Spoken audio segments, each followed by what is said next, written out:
ప్రభుత్వం విపక్షాలపై అరాచకాలకు దిగుతుందంటూ బీఆర్ఎస్ నేతలు ఈ రోజు అంబేద్కర్ పెద్ద విగ్రహం దగ్గర నిరసనకు పిలుపునిచ్చారు.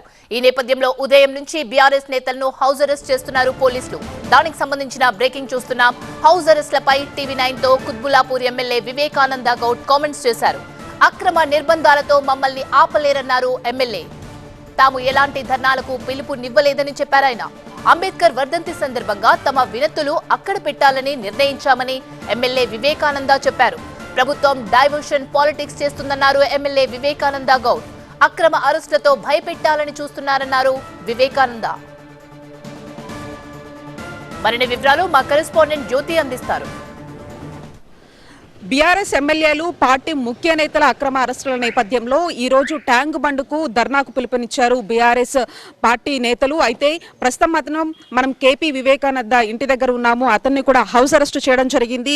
నిన్న జరిగినటువంటి అక్రమ అరెస్టులు కావచ్చు, ఈ రోజు మాత్రం ధర్నాకి పిలుపునిచ్చినటువంటి నేపథ్యంలో ప్రస్తుతం ఆయన ఇంటి దగ్గర కూడా పోలీసులు మోహరించారు. అంతేకాకుండా పార్టీకి సంబంధించినటువంటి ఎమ్మెల్యేలు కావచ్చు, ముఖ్య పార్టీ నేతలు ఎవరైతే ఉంటారో వాళ్ళ దగ్గర ఇంటి దగ్గర కూడా ఇటువంటి వాతావరణమే కనిపిస్తుంది. ప్రస్తుతం మనతో మాట్లాడేందుకు కేపీ వివేకానంద ఉన్నారు. గౌడ్, ఒకసారి మాట్లాడదాం.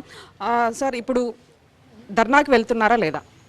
యాక్చువల్లీ అది ధర్నా కాదు. యాక్చువల్లీ మా యొక్క నిరసన కార్యక్రమం చెప్పడానికి ఈరోజు బాబాసాహెబ్ బిఆర్ అంబేద్కర్ గారి యొక్క వర్ధంతి. ఈరోజు ఇది ప్రభుత్వం ఏ రకంగా భయపడుతుంది, రేవంత్ రెడ్డి గారు చేసే తప్పులని ఎత్తి చూపుతా ఉన్నారు. కాబట్టి ఇప్పుడు మేము ఎక్కడ కూడా ఆందోళనలకి ఎక్కడ కూడా ప్రతిపక్షంగా మేము ఇక్కడ నిర్మాణాత్మక పాత్ర పోషిస్తున్నాం. ఎక్కడ కూడా ఉద్యమాలు ఆందోళన కార్యక్రమాలు ఇప్పటివరకు ఎక్కడ కూడా పిలుపులేదు. ఇప్పటివరకు కూడా ఆది నుంచి కూడా చూసినట్టయితే ఎన్ని అక్రమ కేసులు ఈరోజు.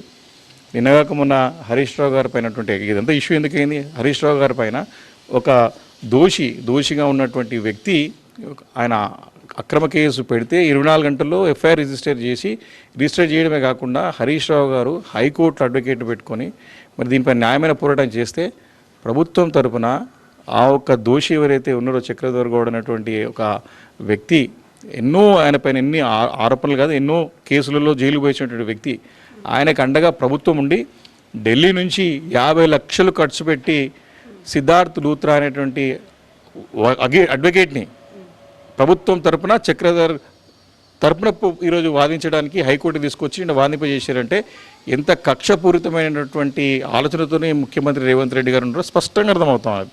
ఈ పరిణామాలన్నీ చూస్తూ ఉంటే వీరికి అంటే డైవర్ట్ చేయడానికి పరిపాలనపైన పట్టు కోల్పోయి ప్రజలకు సమానం చెప్పలేక ప్రతిపక్షాలు అడిగేటువంటి ప్రశ్నలకి జవాబు చేయకలు ముఖం చాటేసి దాటివేసే ధోరణి, డైవర్షన్ పాలిటిక్స్ ఇవన్నీ కూడా చూస్తూ ఉన్నాం. కాబట్టి ఇది మంచి పద్ధతి కాదు. రేవంత్ రెడ్డి మానుకోవాలా.